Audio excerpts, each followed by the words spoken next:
Abre a tua Bíblia para mim, por favor, lá no livro de Apocalipse. Acende a luz para mim ali, Dani.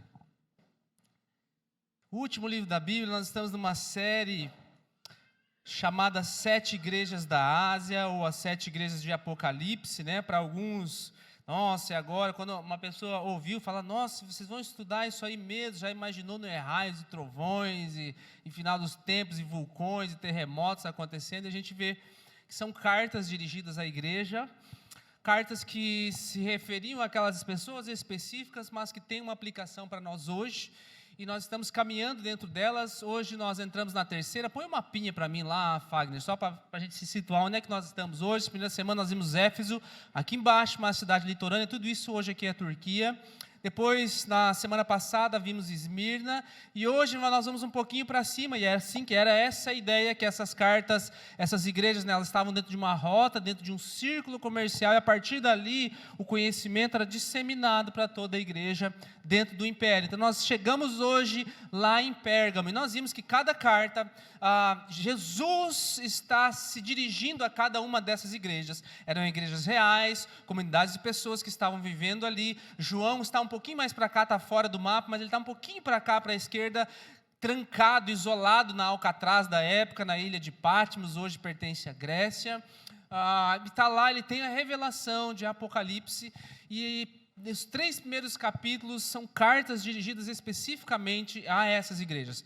Todas elas vão ter um elogio, uma exceção com uma que não, mas um elogio, elas vão ter uma repreensão, uma chamada de atenção e um conselho do que fazer.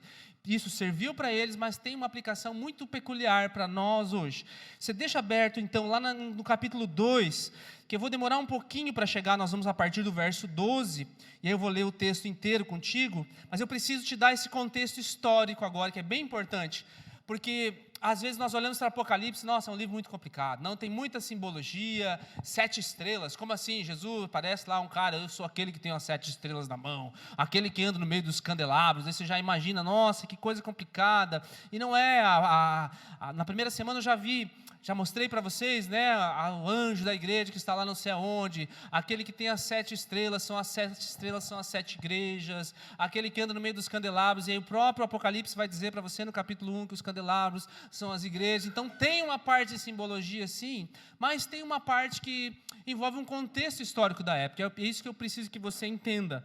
Nós entramos então na primeira semana, nós falamos sobre Éfeso, que era a igreja que perdeu o primeiro amor, uma igreja bem legal, mas tinha perdido o primeiro amor. Na semana passada nós vimos Esmirna, que era uma igreja também bem bacana, mas que ia passar por um sofrimento, uma perseguição muito grande. A gente viu que de fato isso aconteceu nos séculos seguintes.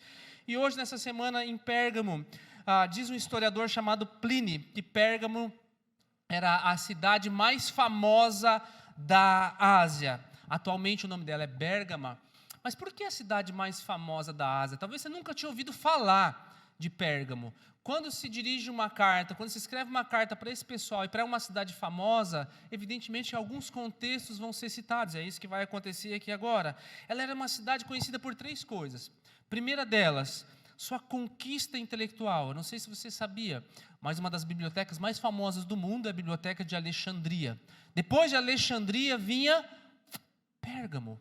Mais de 200 mil manuscritos lá. Em Pérgamo nos faz lembrar de uma palavra que tem a ver com o livro antigo, que é pergaminho.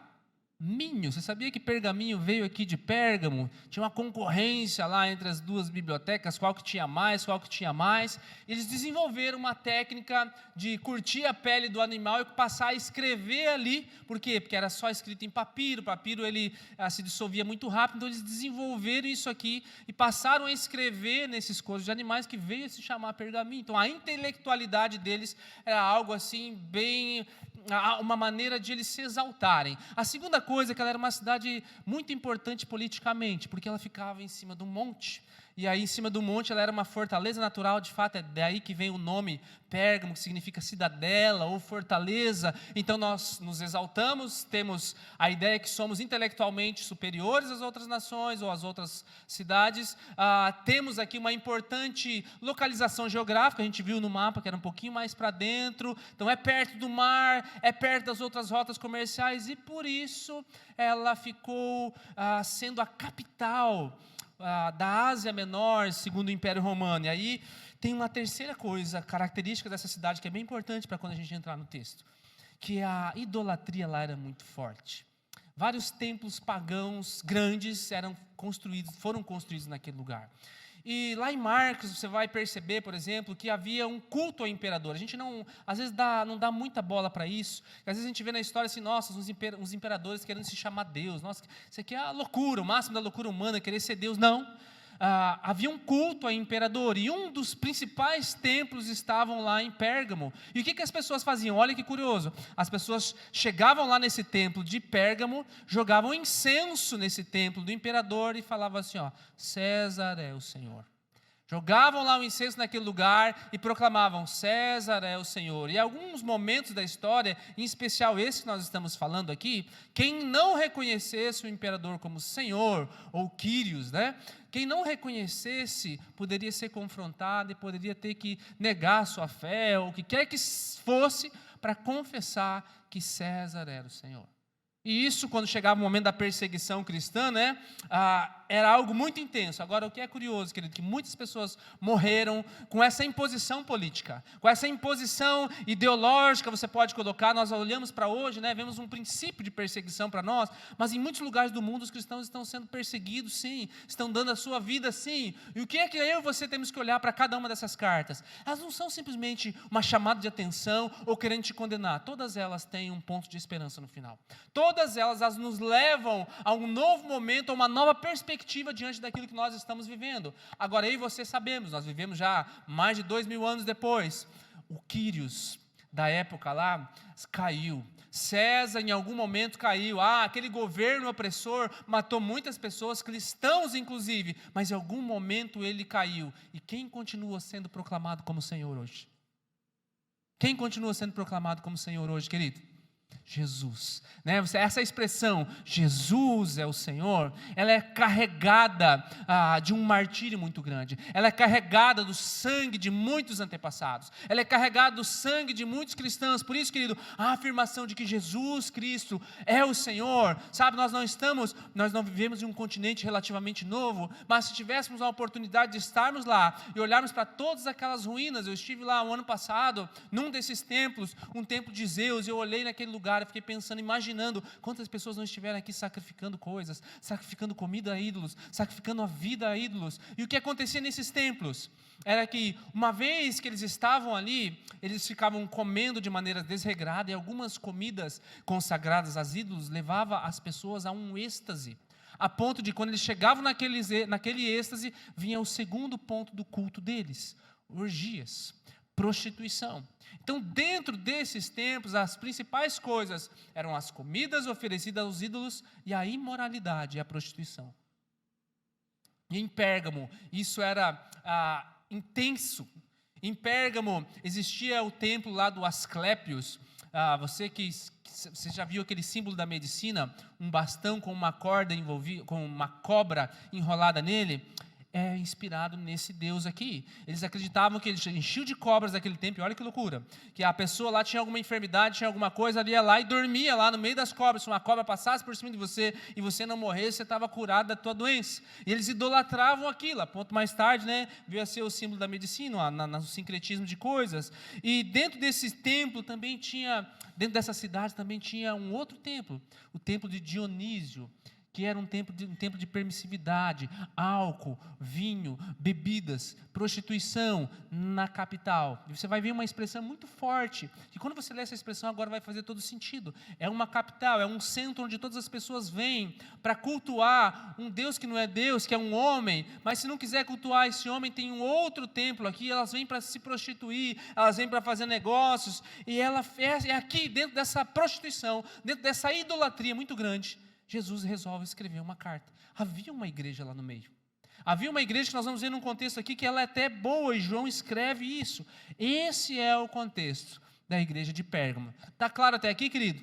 É importante, porque agora quando a gente lê o texto, vai ficar um pouquinho mais, vai fazer mais sentido algumas expressões que estão aqui. Capítulo 2, verso 12, lê comigo ali, o anjo da igreja em Pérgamo, ao pastor da igreja lá em Pérgamo: estas coisas diz aquele que tem a espada afiada de 2 gumes. Jesus, ele tem um título para cada igreja, um título estranho, depois a gente vai ver isso aqui.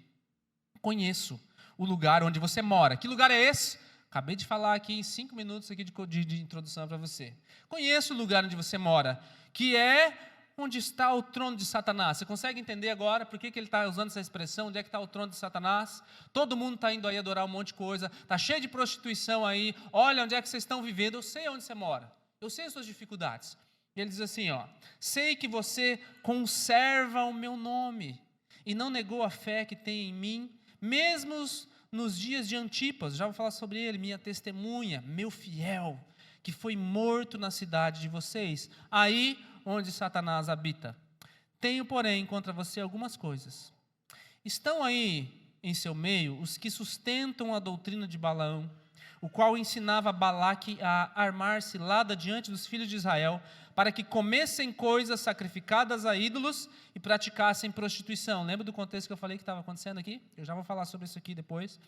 Além disso, estão também aí em seu meio os que seguem a doutrina dos nicolaítas. Foi citado lá em Éfeso também esses caras.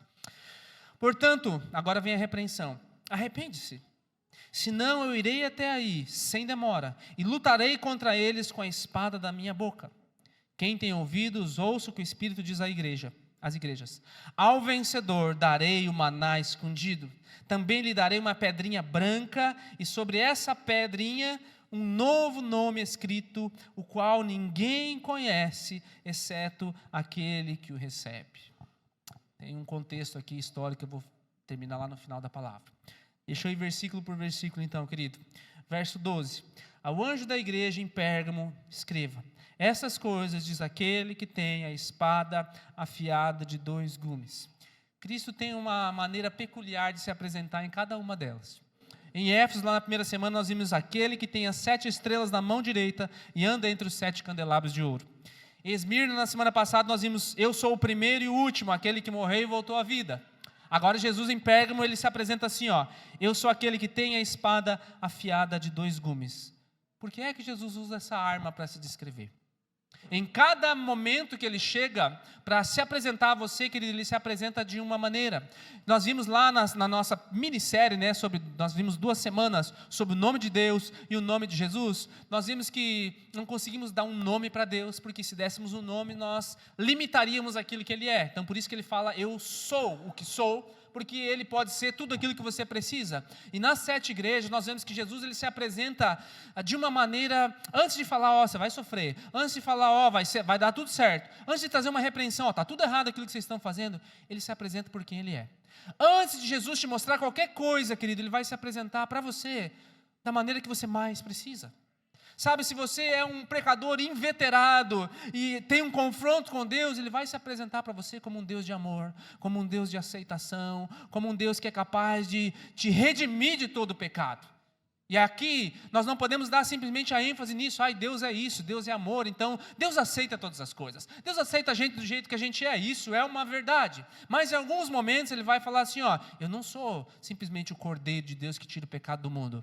Eu sou o leão da tribo de Judá, aquele que vai voltar com um cetro de justiça para julgar o mundo. Você percebe? Não é que Deus é um Deus diferente agora, Deus não é bipolar. Agora ele é manso, ele ama todas as coisas. Não, agora ele vem aqui com um cajado e vamos destruir o mundo, vamos fazer tudo de novo. Não, querido.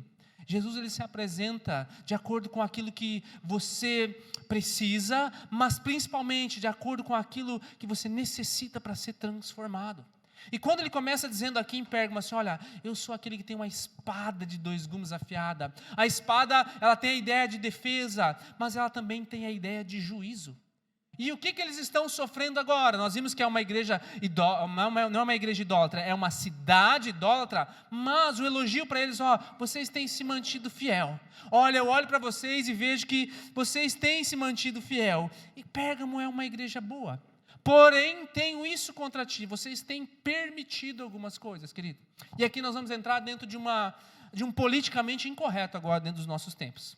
Porque nós vivemos em um tempo assim, em que você tem a sua opinião e eu tenho a minha e ninguém pode falar nada, porque senão vai ofender as outras pessoas. E eles já tiraram a Bíblia das escolas, eles já tiraram a oração dos momentos públicos em muitos lugares, e muitas coisas vão ser retiradas, até, de repente, eles vão retirar possibilidade de você querer evangelizar alguém, porque isso pode ofender as pessoas. Tem um projeto aí, minha esposa estava vendo essa semana, tem um projeto circulando em algum lugar, que até demônio, você não pode, em algum momento você não vai poder mais expulsar, porque isso pode ofender uma pessoa. Está lá o endemoniado, deixa o demônio, né? O demônio, certo, volta, tem título de eleitor, eu não sei como é que funciona esse processo de raciocínio dessas pessoas, né? Mas deixa a pessoa lá, não vamos incomodar. Sabe, meu amado, nós vivemos dentro desse tempo. E agora, o quanto que a gente se impõe? O quanto que a gente fala, não, mas não quero ser chato, não, mas eu não quero ser ofensivo. E aqui em Pérgamo, eles estão lidando justamente com esse problema, que é muito atual para nós. Eles são uma igreja posicionada num lugar influente, é uma igreja bacana, sabe, é uma igreja que talvez tenha uma placa bem bonita, não é o caso aqui literalmente, mas eu estou trazendo para os nossos dias aqui agora. É uma igreja que tem uma placa bem bonita, né? É uma igreja estruturada, que tem ministérios, que está acontecendo, que ela está tendo uma certa influência naquele lugar. E agora ela é tão boa, tão influente, que o império local nem mexeu com eles, estão deixando eles acontecerem, viverem o seu culto lá. Mas Deus fala assim, vocês estão tolerando algumas coisas. Qual é o limite? Aonde eu e você, nós olhamos as coisas e respeitamos, mas qual é o limite aonde, isso aqui não. Qual é o limite onde a gente entra na internet e começa a dar a nossa opinião? Qual é o limite onde a gente sai para a rua para defender a nossa causa? Qual é o limite onde nós, de fato, não podemos mais nos calar com aquilo que estão querendo nos impor como sociedade, ou como império, ou como governo em qualquer história? Esse é o dilema que Pérgamo está enfrentando aqui. Olha, tenho, porém, contra ti. Sabe, querido, a espada de dois gumes é um aviso para nós não comprometermos os nossos padrões espirituais para ser aceito pelas pessoas, para ser aceito pelo mundo. Nós não podemos comprometer porque luz e trevas não se misturam. Luz e trevas, em algum momento, eles vão ter um embate, em algum momento, nós precisamos sim conviver pacificamente, respeitar as pessoas, mas em algum momento nós não podemos tolerar algumas coisas, porque era isso que estava acontecendo com Pérgamo. A igreja está legal, vocês estão mantendo a doutrina, vocês estão firmes, mesmo no meio do trono de Satanás, que é todo esse governo, toda essa prostituição que está acontecendo ao redor de vocês aí. Mas eu tenho, porém, contra ti que vocês estão tolerando algumas coisas. O que eu quero dizer para você? Errado é errado, continua sendo errado. Nós vemos um movimento agora tomando conta, por exemplo, de homens que quiseram se passar agora por mulheres. Até aí tudo bem, cada um, né, vive a sua vida com Deus e se arrepende e tudo mais. Mas agora eles querem disputar os esportes junto com as mulheres. Um corpo, quem entende um pouquinho só de medicina sabe, né? Um corpo que foi inteiramente formado por testosterona, estrutura óssea, né? Ainda que tome hormônios e baixe a testosterona lá no final, mas ele foi inteiramente formado para ser muito mais forte. Qualquer esporte que você vai ver aí, é uma covardia tremenda, mas eles estão entrando. Até onde, né, se você estivesse fazendo parte desse esporte, até onde entra a linha do respeito pela decisão das pessoas de fazer o que quiser com a sua vida, e até onde você tem que defender aquilo que é certo, o que é errado. Eu estava assistindo um breve debate essa semana, no Congresso americano, de uma nadadora, mulher, de fato, que resolveu se posicionar contra o sistema. Olha, é injusto. Ela falou assim, eu tenho meu marido, e meu marido, ele está longe de mim, se fosse comparar no ranking. Eu no ranking das mulheres estou aqui em cima, ele no ranking dos homens está lá embaixo. E ela falando assim, e o meu marido em qualquer dia da semana, mesmo estando ruim, ele vai ganhar assim de mim de longe. Fala, essa é a diferença de um corpo masculino para um corpo feminino dentro do meio atlético. E é injusto aquilo que nós estamos vendo. E eles estão lá debatendo essa semana, inclusive no Senado americano. Não, o que é biologia, o que não é, querido? Em algum momento aí nós vamos ter que nos posicionar. O que é certo, o que é errado. Mas isso vai chocar as pessoas, isso vai gerar, às vezes, um constrangimento. Vai. E aí precisamos agora ter discernimento. Até que ponto a gente precisa tolerar aquilo que nós estamos vivendo? Sabe, nós mudamos agora a ideologia do nosso governo. Nós sabemos que esse governo que aí está, ele vai ter muitas tendências de plantar coisas que são contra os valores cristãos. Até determinado momento, como cidadãos, nós ficamos quietos, mas até quando cruzar uma certa linha aí, nós vamos ter que decidir o que nós vamos fazer. Se nós vamos escolher simplesmente o conforto daquilo que nós estamos vivendo, ou vamos ter que ir, não para um embate simplesmente de opiniões, querido, mas para uma defesa de valores. Entenda a diferença aqui. Uma coisa é a tua opinião e eu tenho que respeitar a tua opinião. Mas quando aquilo vai contra os meus valores, aí não vai ter negociação. Sabe, aí eu e você, nós precisamos decidir. Aí não é uma questão de politicamente correta, aí é uma questão de mandamento. A Bíblia, ela te ordena, ela fala assim, ó, não tolere determinado tipo de comportamento. Sabe, afaste do teu meio. Imponha algumas coisas. Gálatas 6:7 vai dizer assim, ó, não se engane, de Deus não se zomba, porque aquilo que a pessoa semear, ela vai colher. Por isso entra o meu primeiro ponto aqui, ó, recuse-se a comprometer uma das coisas que agora é mais imposta sobre nós, a tua humildade. O que eu quero dizer com isso? Verso 13, olha lá. Conheço o lugar onde você mora, é o lugar onde está o trono de Satanás. Sei que você conserva o meu nome, parte boa. Não negou a tua fé que tem em mim, parte boa. Mesmo nos dias de Antipas, minha testemunha, meu fiel, que foi morto na cidade de vocês. Deixa eu esmiuçar esse pedacinho aqui. Onde está o trono de Satanás? Satanás governava em Pérgamo no seguinte sentido: era a cidade centro oficial da Ásia, cultos, prostituição, essa é a ideia de Satanás. Antipas foi um mártir, foi o primeiro mártir dessa cidade.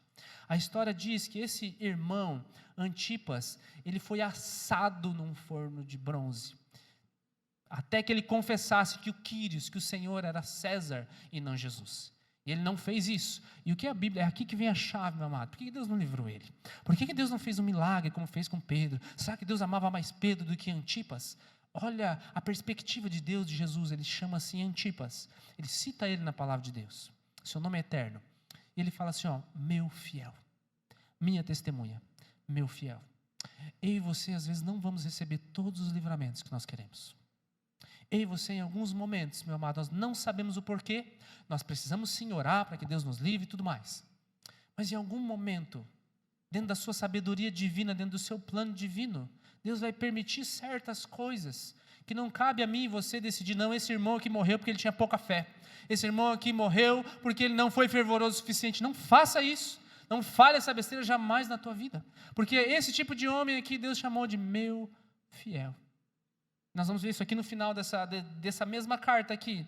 A igreja lutou contra muitas pressões externas, foi o caso de Antipas, mas a luta maior dela era a pressão interna que ela estava sofrendo. Tinha gente ali no meio disseminando uma doutrina maligna. Perceba que é uma igreja boa, ela está perseverando, mas agora vem um pessoal meio estranho aqui, né? O que é esse trono de Satanás? Orgulho. Aonde Satanás caiu, meu querido? Orgulho, tem um dos textos mais famosos, né, que é referido a um rei especificamente, mas em algum momento, né, ele tem uma aplicação ambígua, que é onde a gente entende que se refere a Satanás, é o texto lá de Isaías. Olha quantas vezes, eu vou ler uma partezinha só desse texto, olha quantas vezes nesse texto vem a palavra eu, ou se refere à palavra eu. Né, Isaías 14, você pensava assim, subirei, olha eu subirei aos céus.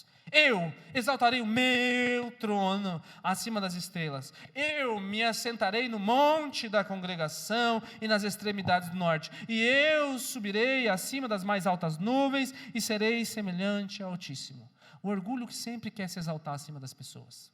Esse foi o coração de Satanás na queda, eu vou ser maior do que Deus. Esse foi a semente que Satanás plantou no coração de Eva. Você não quer ser igual a Deus? Então faz isso daqui, isso é o que plantou no coração do homem, e todo homem agora trabalha, desde o seu nascimento, com orgulho. Você precisa ensinar uma criança a repartir, não é verdade? Porque o primeiro instinto dela qual é? Isso aqui é meu, me dá. Não, é um presentinho que você deu para ela, ai que bom, legal, não vou repartir. E aí você dá para o outro sobrinho, a primeira coisa que ela quer, eu quero esse daqui, esse aqui é meu. O orgulho, querido, está lá dentro do nosso coração. E a primeira coisa que nós precisamos olhar, o trono de Satanás, onde é que é a raiz do orgulho? Insegurança. Toda pessoa orgulhosa é insegura. E ela vai manifestar isso aí de duas maneiras opostas. Ou ela vai ter aquele nariz empinado, e eu sou o que sou, eu faço, eu aconteço, e ela vai ter uma postura arrogante, vai ter uma palavra arrogante, ela vai querer passar por cima das pessoas por todas as maneiras, ou ela vai manifestar o orgulho extremamente oposto, esse orgulho vai se disfarçar de humildade. Não, eu não faço isso aqui porque eu sou humilde, deixa que outros façam. Não, ela tem medo de errar e ser exposta. Ela tem medo de errar, e as pessoas veem a fraqueza dela, ele está travestido de uma humildade, não, deixa os outros fazerem, e ele se esconde atrás de um medo, ele se esconde atrás de uma segurança, ele não assume posição de liderança nenhuma, nem no trabalho dele, nem na igreja, nem na sua própria família. Por quê? Porque se eu assumir uma posição de liderança, eu posso colocar em risco a minha integridade. As pessoas podem ver as minhas falhas, e ao verem as minhas falhas, elas vão ver como eu não sou tão bom assim, como eu não sou tão legal assim, como eu não sou tão habilidoso assim. São dois extremos, você percebe? Que os dois são orgulho. Aquele que se impõe impávido, impávido, colosso sobre todas as coisas, sobre os negócios, sobre a família, eu faço, e aquele também que parece que é humildezinho, mas está lá uma raiz de orgulho dentro do coração dele. Eu vivi boa parte da minha vida dentro desse outro extremo, não quero fazer, deixa os outros fazerem, não. Tinha medo de fazer alguma coisa errada, medo de estar atrás do microfone, vai que eu erro, vai que as pessoas riem de mim. E o que é que eu estou mais preocupado? Com a minha reputação, com o que os outros vão pensar de mim. Isso também é orgulho, querido. E aqui nós vemos que a maneira de ser orgulhoso é ser inseguro em muitas coisas. O orgulhoso sempre vai tomar decisões precipitadas. Eu não quero que alguém tome a minha frente. O orgulhoso sempre vai ficar extremamente estagnado. Não quero tomar uma decisão importante, vai que vejam os meus erros. Qual é a maneira de não estar inseguro? Parece óbvio, mas é a verdade, é estar seguro. Qual a maneira de não ser orgulhoso? É estar seguro, mas não adianta estar seguro no que você acha que é seguro. Eu acho que o dia que eu conseguir a minha independência financeira, aí pronto, aí eu vou ser feliz. Insegurança. Que onde você está depositando o teu tesouro não é algo muito seguro. Eu acho que o dia que eu casar, o dia que o meu marido se arrumar, o dia que a minha mulher se ajeitar, aí tudo vai estar certo. Não, você está depositando a tua segurança numa pessoa. Pessoas são estáveis, pessoas decepcionam. Eu acho que quando isso ou aquilo acontecer, qualquer outra coisa, deposite com a tua segurança em qualquer outra coisa que não Deus, querido, que essa é a receita para em algum momento da tua vida você cair. Para em algum momento da tua vida as coisas ruírem. O que Jesus diz? Os humilhados serão exaltados. Então não comprometa a sua humildade. Não coloque a tua segurança naquilo que você pode ver ou em pessoas palpáveis. Coloque em Deus. Quem Deus diz que eu sou deve firmar a minha mente, o meu coração, o meu propósito e todas as demais coisas. Essa é a ideia. Todas as são demais coisas. Quando Deus é o primeiro. Amém? Verso 14, ele vai falar sobre os ensinos de Balaão. Tenho, porém, contra você algumas coisas.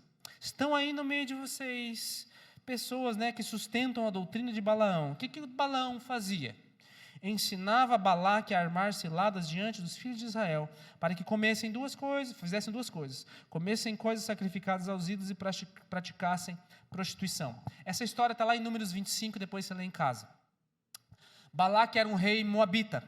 Estava em batalha contra Israel, Moisés estava à frente das coisas. Tinha esse cara chamado Balaão, que de vez em quando ele ouvia Deus. Ele era um cara meio estranho, mas de vez em quando ele ouvia Deus. Ele estava lá, Balaque resolveu contratar ele para amaldiçoar Israel, para eles ganharem a guerra. E de fato ele, resumindo aqui a história, ele foi para lá para amaldiçoar, mas não conseguiu. As palavras dele se tornaram em bênção. E se a gente ficar só com esse pedacinho do texto, a gente pensa, nossa, que homem legal, que homem de Deus, Ele estava numa nação ímpia, ainda assim ele ouvia Deus, e os irmãos ofereceram dinheiro para ele, para ele falar uns negócios lá, mas ele não aceitou. Mas nós vimos que depois, lá no capítulo 31 de Números, você vai ver isso, e depois em Judas, e aqui especificamente em Apocalipse, vai falar que Balaão ele fez um negócio meio escondido. Ele falou assim, não vai ser da minha parte. Ele fez mais ou menos como Pilatos, vou lavar as minhas mãos. Eu não posso amaldiçoar eles, mas eu vou falar para vocês uma maneira de vocês destruírem esse povo. E olha aqui onde está o segredo, querido. Às vezes as pessoas não podem destruir o templo, não podem acabar com o evangelho explicitamente. Não se pode tirar o cristianismo do Brasil ou outras coisas assim. Satanás não consegue, estamos aqui, é um povo fervoroso brasileiro, mas como é que ele faz? Vamos acabar com a coisa de dentro para fora. Vamos mexer na moral desse pessoal aí. Não podemos, esses evangélicos aí, se eles forem firmes mesmo naquilo que eles acreditam, ninguém pode com eles, por quê? O Deus que eles servem é muito grande e tudo mais. Então o que nós vamos fazer? Satanás pensando, eu conjecturando. Vamos entrar dentro das igrejas e vamos misturar umas doutrinas, fazendo de conta que aquilo ali é de Deus, Vamos citar uns versículos bíblicos, vamos tirar uns negócios de contexto, vamos falar que é para ajudar as pessoas, vamos fazer eles se concentrarem agora só em coisas sociais, vamos fazer eles falarem só do amor, vamos misturar uns negócios para que aos pouquinhos a moral deles vá se destruindo. É isso aqui que Balaque fez. Balaque foi lá e chamou eles assim, faz o seguinte, pega umas mulheres bonitas aí, pega umas gatinhas, pega um pessoalzinho assim bem legal, e vai lá, e assim apresenta isso aí para os homens lá de Israel, porque eu conheço, tem uns irmãozinhos lá, que eles estão quase aqui, eu sei qual é o fraco deles, apresenta umas mulheres lá, que o negócio já vai dar certo. E foi isso que aconteceu. Eles conheceram umas mulheres moabitas. Nossa, o que tem de mais? Eu conheci uma pessoa assim, que não professa minha fé, olha que preconceito, não tem problema nenhum. O problema está em que essas mulheres, começaram aquela conversinha, e levaram esses homens lá para o templo delas. E o que acontecia aqui nesse templo? É o mesmo contexto que está aqui, milhares de anos atrás. Eles comiam lá, chegava um momento lá, tomavam um negócio, não tem nada a ver, tomar um vizinho, tomar isso aqui, tomar aquele outro lá. Não tem nada a ver dependendo do contexto onde você está. Dependendo do domínio próprio que você tem. Tem certas pessoas que não pode botar uma gota de álcool para o resto da tua vida. Sim, é para você isso aí. Tem certas pessoas, que eu posso, a Bíblia me diz que tudo me é permitido, sim, mas olha o contexto onde você está, cuidado com as concessões que você faz. Você tem liberdade, mas cuidado com as concessões que você faz. Em um determinado momento eles começaram por aqui. São pequenas concessões que nos derrubam, não é a pedra de tropeço, a montanha. Você não cai com uma montanha na tua frente, você cai com uma pedrinha assim, que você tropeça. E aí eles começaram a beber, eles começaram a comer, e aí começaram a se prostituir. E resumindo a história, não tenho tempo para contar para vocês aqui, 23 mil pessoas morreram naquela semana. Porque fizeram pequenas concessões. E a decisão foi drástica. Agora, alguns milhares de anos depois, estamos no mesmo contexto. Tem uma igreja falando de Deus numa cidade promíscua. A gente tem que, a cultura, gente, não podemos nos isolar, verdade, mas também não podemos ir lá, diretamente cultuar esse pessoal lá junto do templo deles. Não podemos. Então, vamos tolerar algumas coisas. Era isso que estava acontecendo aqui. Tenho, porém, contra ti. Era uma igreja bacana, vocês estão permanecendo na fé, mas tenho, porém, contra ti, Pérgamo, que vocês estão tolerando um pessoalzinho que está aí dentro, proclamando doutrinas de Balaão. Que doutrinas de Balaão? Comida oferecida a ídolos e prostituição. Comida oferecida a ídolos não é literal para nós hoje, mas tem muitas coisas hoje para nós que são ídolos, que não tinha lá no passado. Muitas pessoas são, aquela expressão em inglês, workaholic, viciadas em trabalho, fizeram do trabalho seu Deus. É uma comida oferecida a ídolo. O trabalho é mais importante do que Deus. Muitas pessoas fizeram, olha que estranho, da sua família o seu Deus. Doa vida, dá tempo, faz tudo para todo mundo, mas para as coisas de Deus não tem tempo. A família se tornou um Deus. Muitas pessoas fizeram dos filhos um Deus. Dão a vida, fazem tudo, abrem mão de tudo para os filhos, mas para Deus, não, os filhos se tornaram um Deus. Perceba, eu já falei isso para vocês muitas vezes. Não é palavra minha, Tim Keller, que veio a falecer já esse ano. O ser humano é um especialista em pegar coisas boas e fazer delas um Deus. Amar a Deus sobre todas as coisas. Por isso que a palavra de Jesus choca.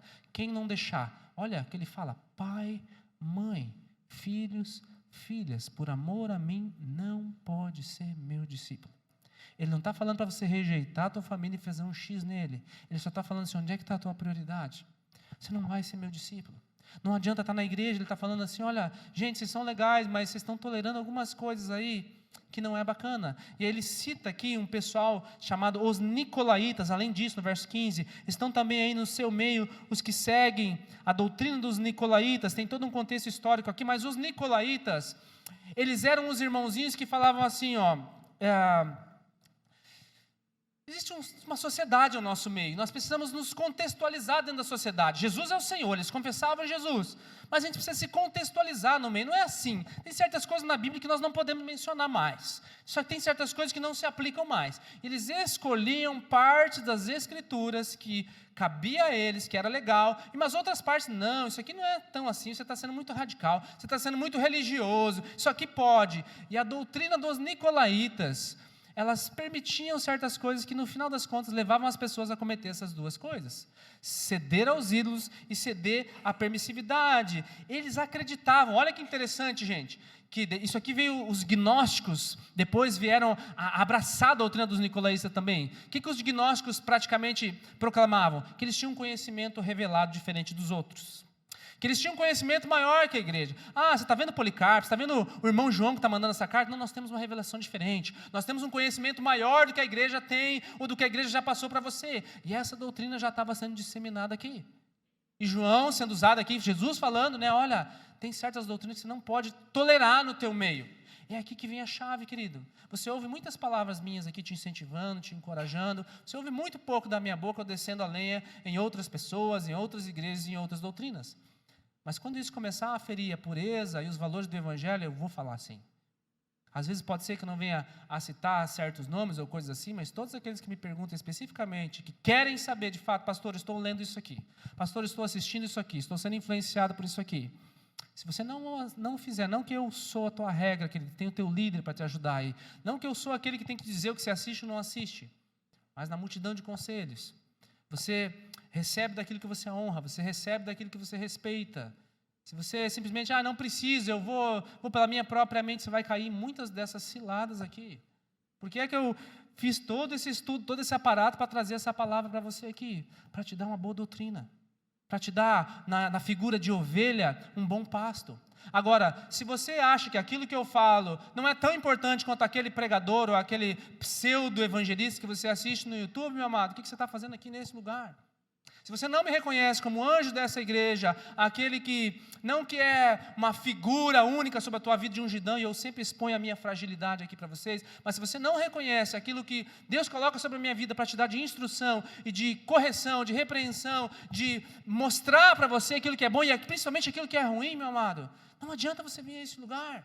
Você está sendo simplesmente mais uma das pessoas que está aqui em Pérgamo, que está lá, legal, mas talvez você está dentro da doutrina de Balaão.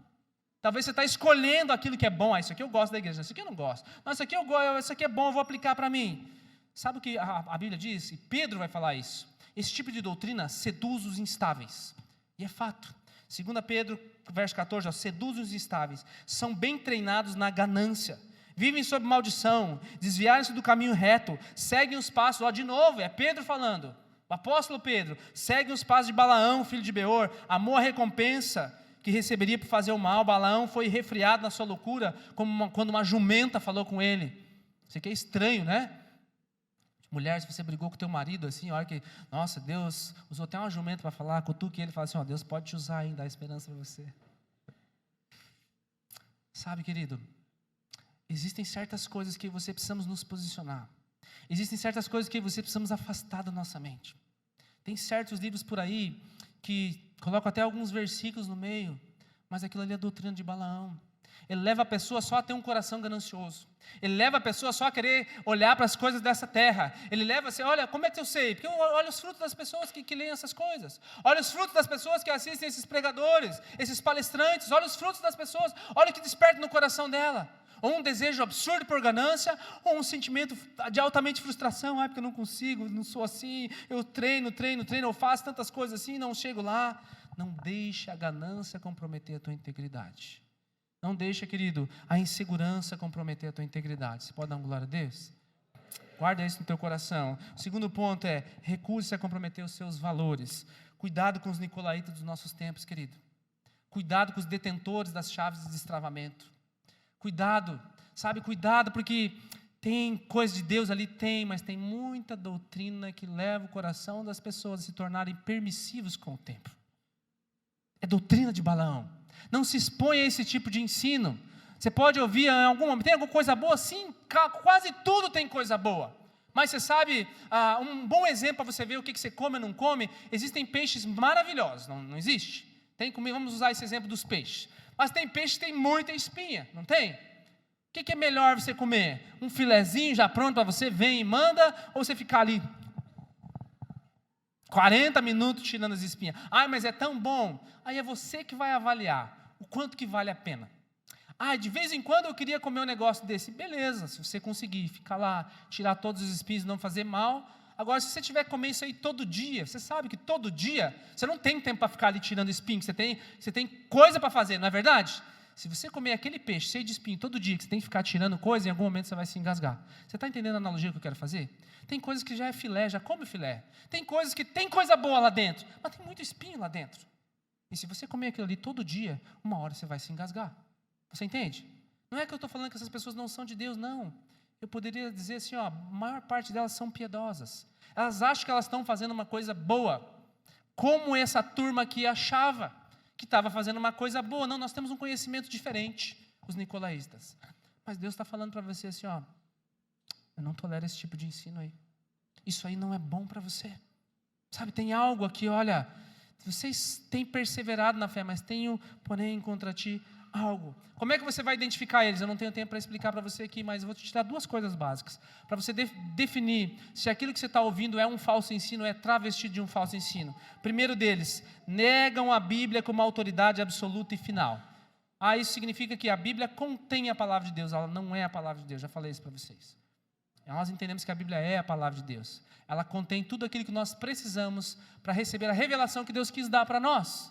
Que ela é infalível, que ela é inerrável, que naquilo que as traduções se confundiram, não comprometem em nada a essência da mensagem que ela traz para nós. Você entende? Tem algumas divergências aqui ou outra, sim, de traduções que não comprometem em nada a mensagem que ela traz para nós. Todo aquele que nega isso, querido, vai escolher partes da Bíblia que se aplicam ao que ele quer falar ou não. O que é que Timóteo nos fala, o Paulo escrevendo a Timóteo? Toda a Escritura é inspirada por Deus, é capaz de te dar instrução. O liberalismo permite que você escolha o que você quer acreditar na Bíblia ou não. É isso que está acontecendo em Pérgamo, é isso que está acontecendo nos nossos dias.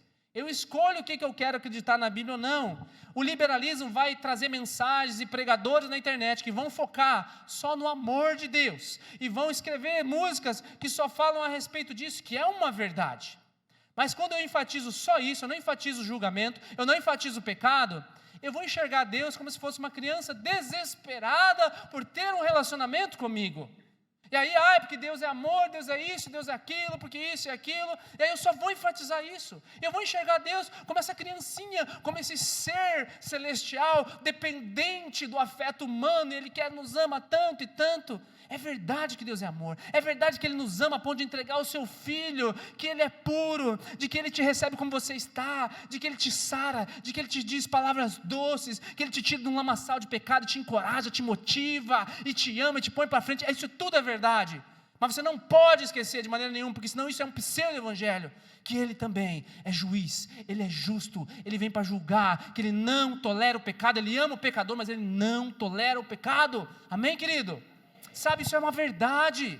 E o discurso precisa vir equilibrado. É verdade que Deus quer que você prospere. É verdade que Deus não quer que você viva numa miséria, que Ele tem coisas extraordinárias para você, que você pode sim comer o melhor dessa terra muitas vezes. Mas também é verdade que você vai ter aflições em muitos momentos. Também é verdade que você pode sim passar por uma crise financeira sem Deus estar te amaldiçoando. Porque a maior coisa que Deus quer que você faça é que entregue o teu coração e entenda que Ele é que te dá todas as coisas. Isso também é verdade.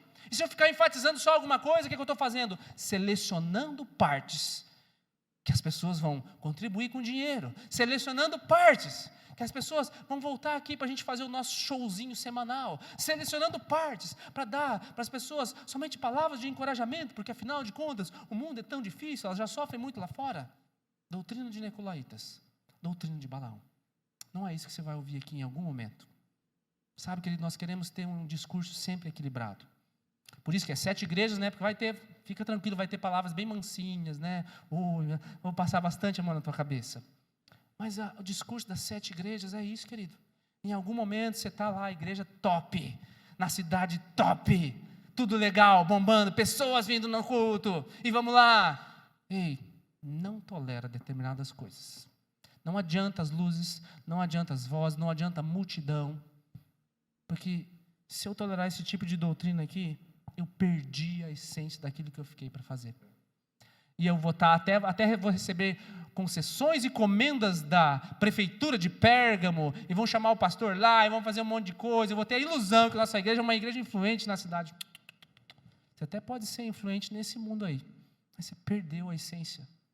Olhamos para a igreja americana, meu amado, uma nação que se diz protestante desde a sua fundação. Olha as misturas que estão lá.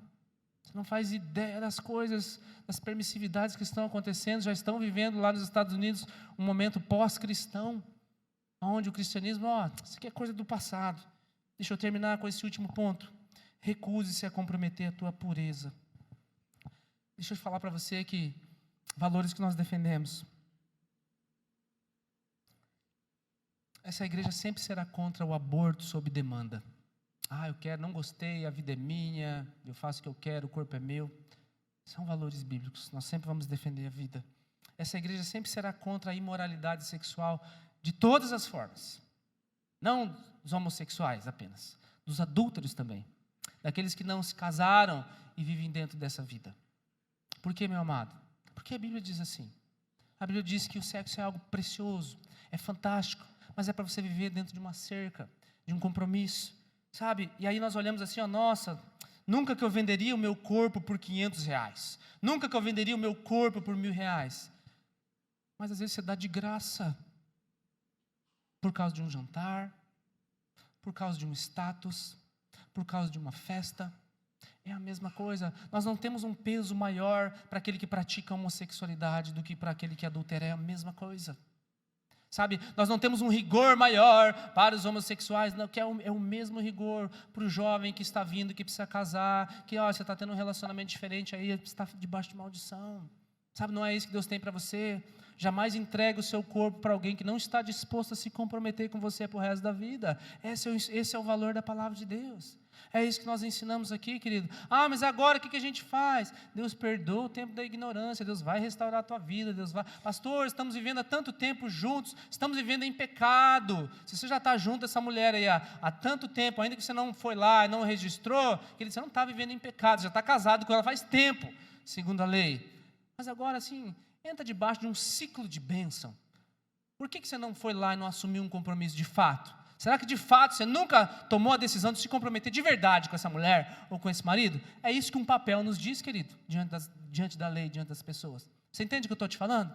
São pequenas coisas. Eu não estou falando para você arrumar a tua vida tudo hoje, mas eu estou querendo ressaltar para você o que Pérgamo nos ensina a respeito dos nossos corpos. A palavra lá em Coríntios vai dizer assim, honra o Senhor com o teu corpo. Isso significa que tudo aquilo que eu faço expressa aquilo que Ele é, sabe? Nós sempre vamos falar contra teologias antibíblicas. Por exemplo, todo mundo no final vai ser salvo. Mentira. Não é essa doutrina do universalismo, todo mundo vai ser salvo. O evangelho da prosperidade, né? Deus é obrigado a te dar coisas. Seria bom que todo mundo fosse para o céu, numa concepção humana, mas seria extremamente injusto. Jesus ensina que ninguém pode entrar no reino de Deus se não nascer da água e do Espírito. Para terminar, os últimos 2 versículos, versos 16 e 17. Portanto, arrepende-se, senão virei em breve até você, e lutarei contra eles com a espada da minha boca. Ninguém pode servir a 2 senhores. Verso 17, aquele que tem ouvidos, ouça o que o Espírito diz às igrejas. Ao vencedor darei do maná escondido, e também lhe darei uma pedra branca com um novo nome nela inscrito, conhecido apenas por aquele que o recebe. Fique de pé, por favor. Deixa eu te terminar com essas 2 coisas, o maná e a pedra. O maná era a comida que Deus dava para eles no deserto, não tinha nada, significava a provisão de Deus, o alimento de Deus. Tem 2 coisas acontecendo aqui em Pérgamo, que é a comida oferecida a ídolos e a imoralidade, que te afasta de Deus.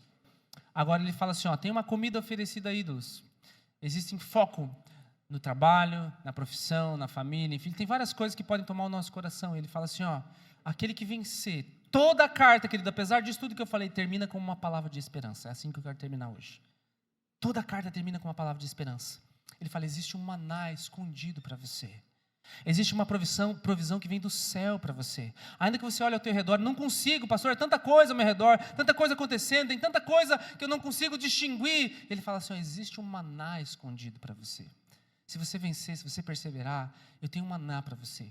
E aí ele vem e traz uma analogia que era cultural. Eu vou te dar uma pedra branca, com um nome que só ele sabe. Tem 2 situações aqui contextuais dessa pedra branca. A primeira era julgamento. Quando havia um julgamento, tinha uma pedra preta e uma pedra branca, e as pessoas colocavam lá a fim de proteger o seu voto, a sua privacidade. No cesto, a pedra preta estava culpada e a pedra branca era inocência. Eu acho que não é esse contexto que é aplicado aqui, eu acho que é o segundo. Segundo da pedra branca, quando haviam festas, não tinha Instagram, não tinha WhatsApp, não era tão fácil adquirir um pergaminho assim para você ficar distribuindo e jogando fora para as pessoas. Então a maneira de eles darem um convite para a pessoa, um QR Code deles, era uma pedra branca com o nome da pessoa escrito. Isso era o convite para uma festa. Então aqueles que eram convidados para a festa, recebiam uma pedrinha branca e tu chegava lá, está aqui minha entrada, está aqui, passa aí o scanner aí no nosso QR Code. E muitos desses irmãos aqui receberam uma pedra branca para ir nessas festas imorais de prostituição. Muitos desses irmãos aqui receberam uma pedra branca, que significa uma condecoração do mundo, uma atração do mundo. E Jesus está falando assim, ó, aquele que vencer, eu vou dar para você uma entrada numa festa que nunca mais vai ter fim, aonde eu vou colocar um novo nome para você ali, aonde eu vou te dar uma nova identidade. Aquele que vencer, aquele que perseverar, aquele que fizer todos os pontos que nós abordamos aqui hoje, Deus tem algo precioso para você. Sabe, meu querido, Deus tem um plano para você, Deus tem um convite para você. Ele não quer que você viva lá debaixo dessa doutrina, Ele quer que você coma do maná escondido. Significa que no dia que você mais precisar, o sustento vai vir do Senhor. No dia que você mais precisar de uma palavra de conforto, Ele vai levantar pessoas, Ele vai levantar uma palavra de Deus para você, para te tirar do lugar onde você está. E a palavra para você hoje é: persiste, querido. Deus está vendo o que você está passando, sabe? Não desiste no meio do caminho, não desanima no meio do caminho, não, porque Deus está vendo. A carta a Pérgamo começa assim, ó: eu sei onde você mora. Jesus está dizendo para você assim, ó: eu estou olhando para você, sabe? Eu sei as coisas que vão vir nos próximos meses sobre a tua vida. Fica tranquilo que eu estou contigo. Se precisar, eu vou derramar maná sobre a tua vida. Se precisar, ei, você não, de nada você vai ter falta. Deus quer falar contigo de uma maneira profunda e extraordinária. E Deus quer convidar você hoje a construir a tua vida nele, a fazer dele o teu sustento, a fazer dele a tua provisão, a fazer dele a tua segurança, para que toda raiz de orgulho seja jogada fora, para que todo medo em relação ao futuro seja lançado fora, para que toda permissividade seja colocada hoje diante do Senhor, no dia da ceia do Senhor. E eu me arrepender dos meus pecados, na certeza de que Ele coloca esse convite: vem, filho, vem, você é amado meu, sim. Eu entreguei minha vida por você, para que todas as vezes que você pecasse, quando se arrependesse, eu torno os teus pecados brancos como a neve, e lanço, como diz o Salmo, no mar do esquecimento. Eu não me lembro mais. Eu te chamo pelo nome, significa que Deus te conhece, Ele sabe. E eu te convido hoje, vem para mais perto. Olha para aquilo que você fez. Reconhece que você precisa de mim. Você não consegue vencer pela tua própria força. Não existe força de vontade suficiente dentro de você para sair desse lodo. Reconhece que eu vou te dar do maná escondido. Você está com medo de assumir. Eu vou te dar do maná escondido, para fazer desse deserto um manancial de águas. Senhor, é a tua palavra, Pai. Ela é, como nós lemos aqui, afiada às vezes, Pai. Espada de 2 gumes. Ela corta, Pai, tanto para ferir como para se defender, Senhor. Ela nos traz o entendimento, mas ela nunca nos deixa da mesma maneira. Eu quero te pedir, Senhor, sobre a vida dos meus irmãos que aqui estão, sobre a minha vida, Pai, como filho de Deus, que nós possamos ser encontrados, Senhor, dentro dessa primeira parte, Deus. Aqueles que olham pela tua palavra, Senhor, aqueles que honram os teus valores, ó Pai. E se em algum momento nós ferimos esses valores, nós queremos nos arrepender nessa manhã, ó Pai. Se em algum momento nós deixamos, Senhor, de lado algumas coisas preciosas, nós queremos nos arrepender, Pai. Entregar nossa vida a Ti, dizer que o Senhor é o nosso Quírios, o Senhor Jesus, Ele é o Senhor absoluto, Cristo é o nosso Senhor, Jesus é o Senhor absoluto, Pai. Reina na nossa vida, Senhor, e com o coração contrito e arrependido nós pedimos, Senhor, derrama sobre nós hoje do maná escondido, Senhor. Derrama da provisão que está sobre nossa vida, Senhor. Derrama da provisão financeira naqueles que têm vivido um vale, uma crise profunda, Pai, com soluções, com novas ideias, com novos negócios, ó Pai. Derrama da Tua provisão, do do maná escondido, Senhor, sobre aquele que está triste, sobre aquele que tem o coração às vezes entristecido por pessoas que estão decepcionando ao redor, pessoas que têm demonstrado um espírito de ingratidão sobre tudo aquilo que Ele fez para ela, Senhor, tudo aquilo que foi dedicado para essa pessoa, Pai, e o que veio de volta foi só a reclamação. Pai, derrama do maná escondido, da provisão sobre esse coração, derrama na motivação desse coração, ó Pai.